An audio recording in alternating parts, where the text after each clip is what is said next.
least harus savings, harus ngumpulin 100 juta. Itu target aku. Kerja, pulang tidur, besoknya kerja lagi. Hai semuanya, kembali lagi ke YouTube channel aku. Nama aku Felicia, dan biasanya di channel ini aku berbagi informasi tentang pengalaman aku tinggal di luar negeri, tips traveling, travel vlog, dan juga tips mengenai digital marketing, content creation, dan social media. So, jika topik-topik yang aku sebutkan tadi menarik bagi kamu, kamu bisa subscribe YouTube channel aku untuk mendapatkan video-video yang berkaitan dengan topik yang udah aku sebutkan tadi. Hari ini aku cuma pengen cerita-cerita dikit aja sih, curhat-curhat gitu tentang pengalaman aku, gimana sih kehidupan aku ketika menjadi anak WHV di Australia. Gimana kerjaan aku di sana, terus enak gak sih kehidupannya, suka duka kerja di Australia jadi anak WHV itu apa. Jadi kalau kalian tertarik, bisa tonton terus video ini. Oke, aku cerita dari awal kedatangan aku ke Australia ya. Jadi setelah dapat visa WHV, aku tuh memutuskan untuk pergi ke Sydney. Dan beruntung banget, itu aku bener-bener beruntung. Sebelum aku pergi itu aku ada nge-follow seseorang. Aku ada follow satu cewek ini di Instagram, dan kebetulan dia memang tinggalnya di Sydney. Sebelum aku datang itu, aku sempet ngechat dia gitu, kayak hey, how are you gitu, kayak basa-basi, dan aku ngasih tau dia kalau aku bakal datang ke Sydney. Jadi kalau bisa nanti di Sydney kita ketemuan yuk gitu. Gak disangka, maksudnya kita tuh kenalnya kan lewat dari Instagram ya, tapi dia itu menawarkan untuk tinggal di tempat dia juga. Namanya Weni. Jadi aku pengen terima kasih banget pada Weni, karena pertama kali aku datang ke Sydney itu udah ada temen yang mau nge-host aku, sehingga aku nggak perlu lagi ngeluarin biaya untuk tempat tinggal selama beberapa hari itu. Dan Weni ini baik banget, soalnya dia ngajakin aku keliling, dia yang kenalin aku tentang Sydney, dibawa makan segala macem. Itu tuh aku pas baru datang itu, aku kalau nggak salah cuma bawa uang sekitar $500 atau 700, aku lupa. Jadi cuma 5-7 juta. Dan Sydney itu kan biaya hidupnya lumayan mahal ya, kayak rent aja seminggu itu mungkin bisa apalagi kan dulu aku baru datang, belum tahu tentang apartemen, belum tahu cara cari apartemen segala macem. Jadi kemungkinan kalau nggak ada si Weni, aku bakal nginep di hostel dan aku harus ngeluarin duit. Terus aku juga cukup beruntung, pas hari pertama aku nyampe, itu udah diajakin jalan sama Weni. Hari kedua itu aku langsung ngirim CV. Weni juga nemenin aku sih, kayak datang ke toko-toko atau cafe untuk ngasihin CV. Kebetulan dekat apartemennya si Weni ada salah satu cafe, namanya tuh Michelle's Patisserie.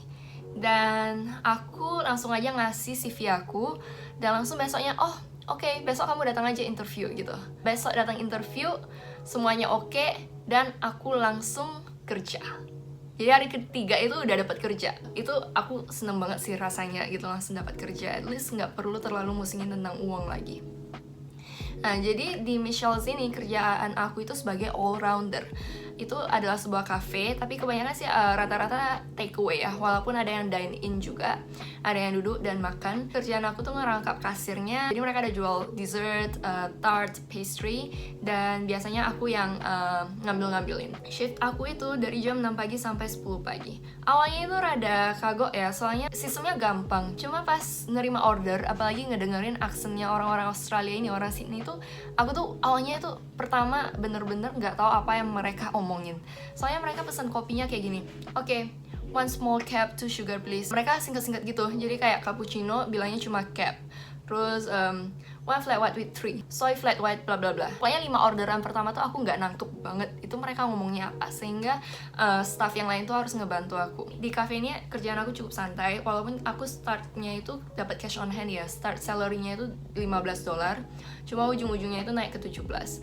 Nah, aku tuh teman-temannya juga asik. Satunya itu Sam dari New Zealand, yang kedua adalah Elena dari China, dan mereka tuh bener-bener so friendly gitu, yang bener-bener ngebantu aku. Jadi lingkungannya tuh asik banget dan santai sih. Biasa yang sibuk itu ramenya itu pagi hari aja, kira-kira jam 7-8 itu sibuk banget, tapi setelah itu cukup santai. Sebenarnya pas pertama kali itu aku pikir aku tuh bakal stay at least cuma 3 bulan di Sydney, karena aku tuh pengen juga traveling ke coba stay di kota lain. Tapi ternyata aku cukup how do you say, aku tuh nyaman dengan Sydney. Aku ujung-ujungnya stay 1 tahun, baru pas udah mau selesai WHV itu aku keliling Australia. Aku juga gimana ya, beruntung banget, soalnya nggak disangka-sangka, nggak aku sangka itu ada beberapa kenalan aku yang memang dari Indonesia, kenalan aku, teman aku di Indonesia itu juga ke Australia dan ke Sydney juga untuk WHV. Jadi kita WHV-nya tuh di saat-saat yang bersamaan. Padahal itu nggak direncanakan sebelumnya, cuma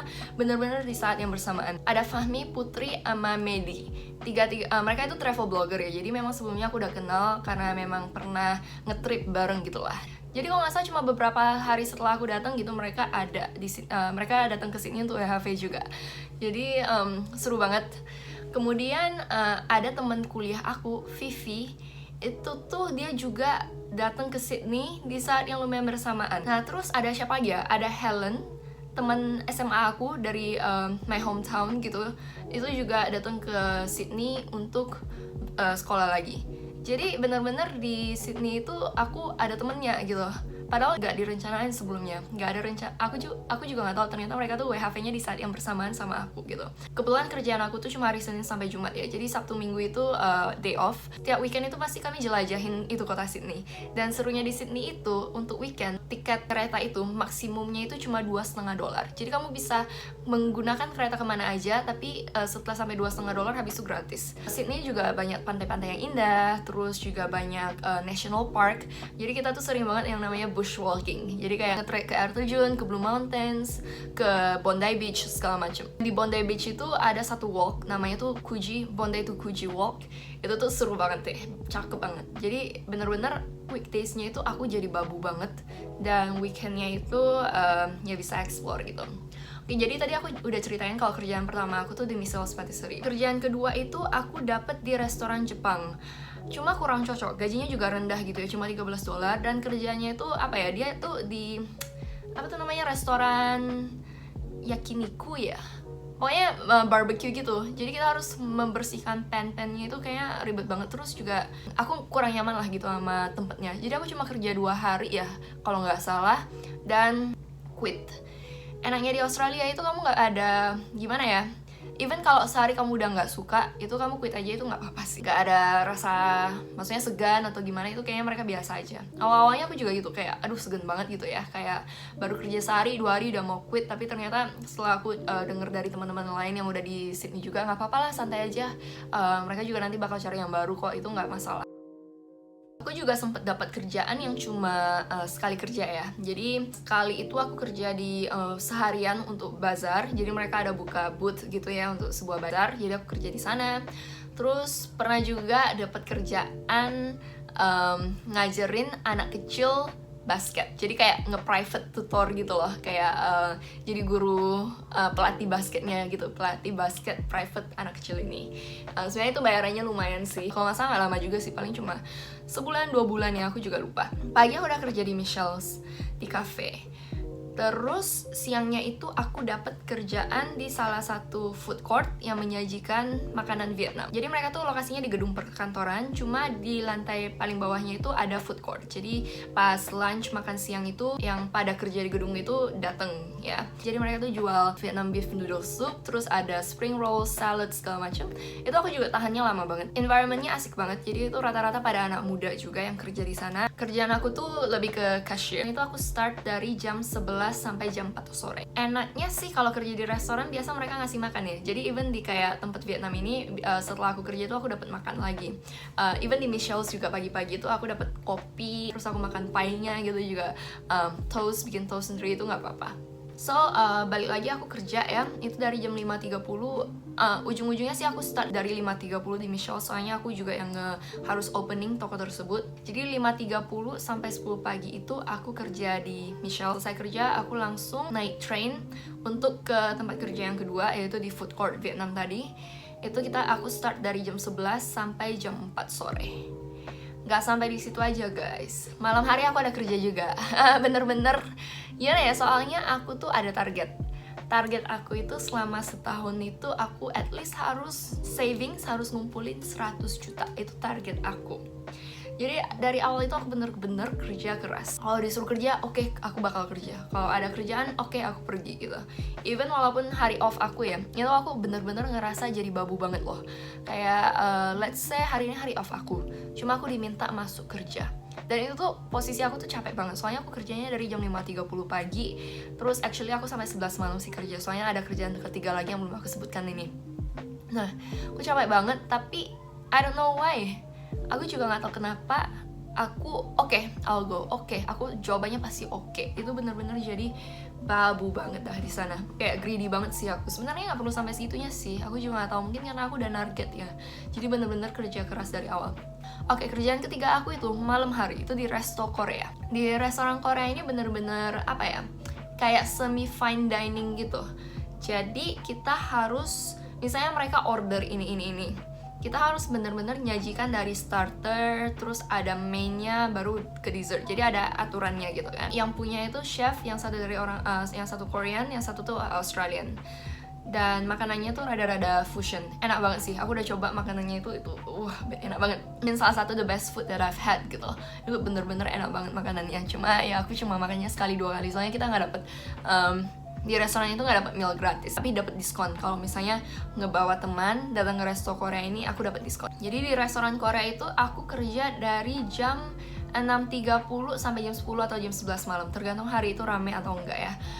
Dan itu tuh kita harus bener-bener pas kita serve makanan, kan aku jadi waitress ya, jadi pas nge-serve makanan itu aku harus ngejelasin ini nih makanan apa. Kadang lumayan hektik ya, soalnya kita cuma, kalau nggak salah kadang cuma satu malam tuh 2, aku kerjanya sama satu waiter lain, dan kita tuh ngehandle beberapa meja.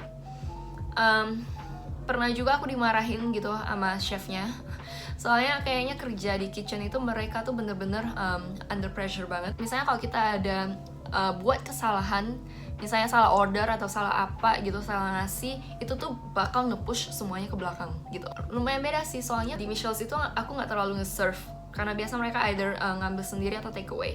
Di yang kedua Vietnam juga nggak perlu nge-serve, dan yang ketiga ini benar-benar aku harus nge-serve customer. Jadi itu berasa banget.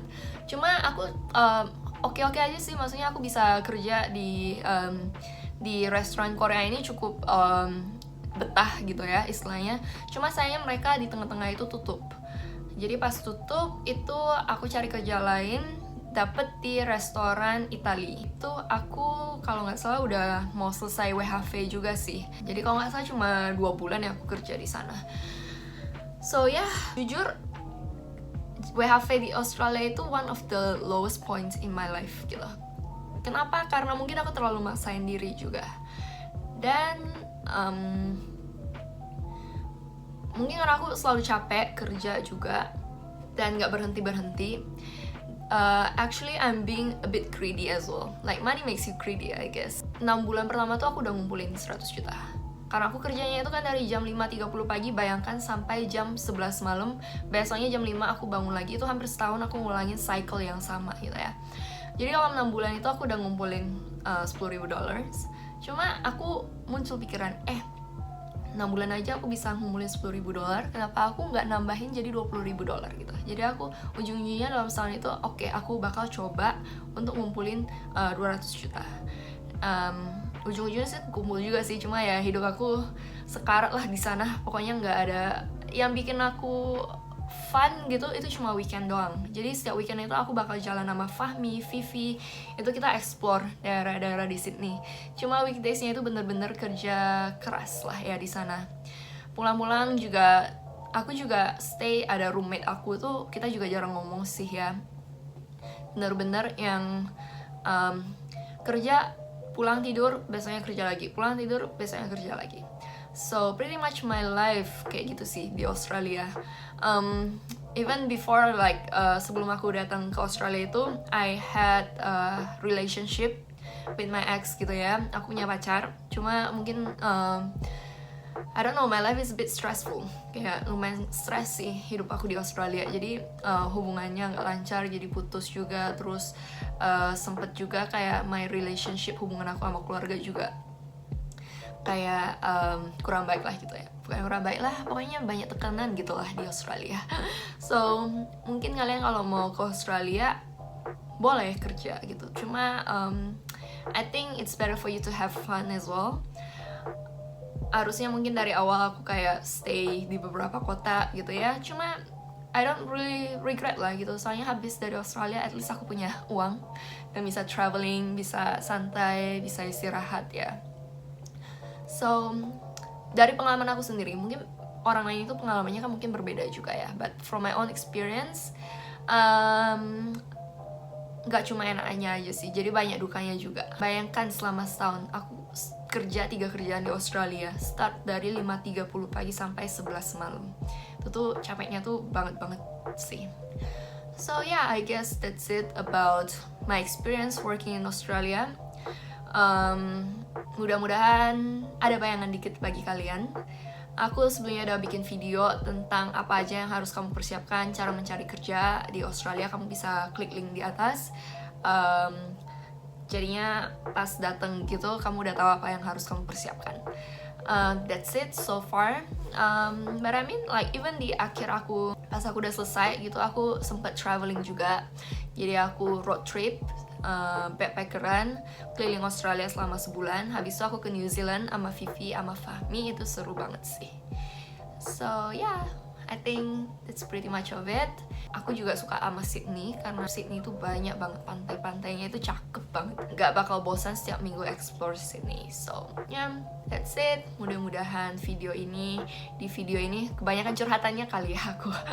Kebanyakan curhatannya, jadi mudah-mudahan gak bikin kalian bosan. And I'll see you in the next video. Bye bye.